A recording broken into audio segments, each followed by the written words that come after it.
District Court Exercise 29. Ready? Start.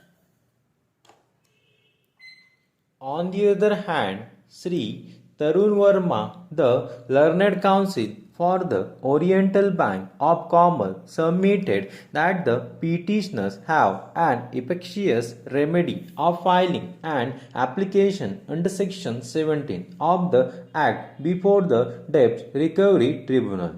In support of his submission, the Learned Counsel has placed reliance upon a decision of the Supreme Court in United Bank of India versus Satyavati Tandon and others, yet SCC 110.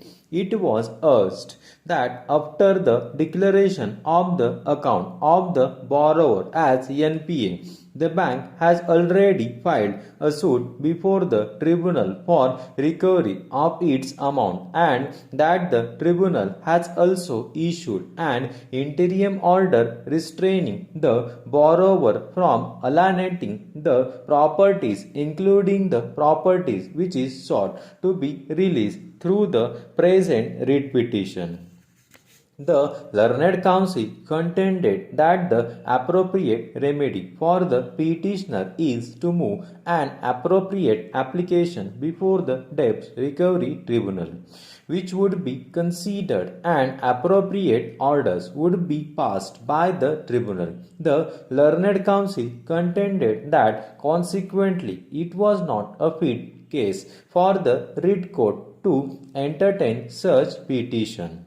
The Learned Counsel submitted that the concurrence given by the Oriental Bank of Commerce for release of the property of petitioner number 1 was subjected to fulfillment of certain terms and conditions at the time when the account of the borrower was standard and regular, but during the consideration of the matter, the borrower did not maintain financial discipline and the account of the borrower became NPA. Para. As such, in the changed circumstances, the bank was not bound to honor the concurrence since the conditions were not fulfilled by the petitioner. The Learned Counsel submitted that the borrower has failed to maintain the financial discipline and have made no effort to regularize the account, and consequently the request for substitution of the mortgage properties could not be acceded to. The Learned Counsel further submitted that the account of the borrower was declared NPA as per the Reserve Bank of India guidelines, and since the borrower did not make any effort to regularize its accounts, proceedings under the Act was initiated. The Learned Counsel contended that a valid notice under Section 13 of the Act has been issued, and the objection of the borrowers and other guarantors were considered and rejected under Section 13 of the Act, and only thereafter a notice under Section 13 of the Act was issued, and now an application for recovery of the amount has been filed under Section 19 of the Recovery of Debt Due to Banks and Financial Institutions Act 1993.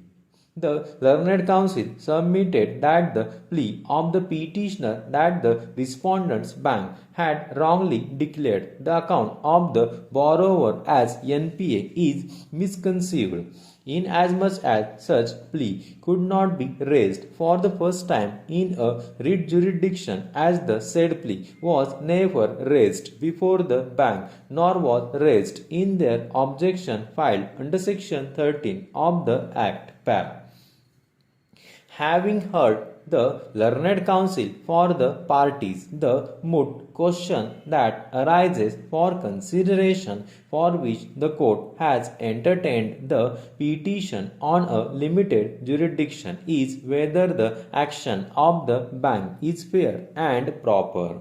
It cannot be denied that the banks owe a duty to act fairly and in good faith. There has to be a fair dealing between the parties complying with their part of the obligation under the contract. The Securitization Act cannot be read to be a one sided affair, shutting out all possible and responsible remedies to the other party, namely the borrower, and assume all drastic powers for speedier recovery of the loan amount. Possessing more drastic power call for exercise of higher degree of good faith and fair play.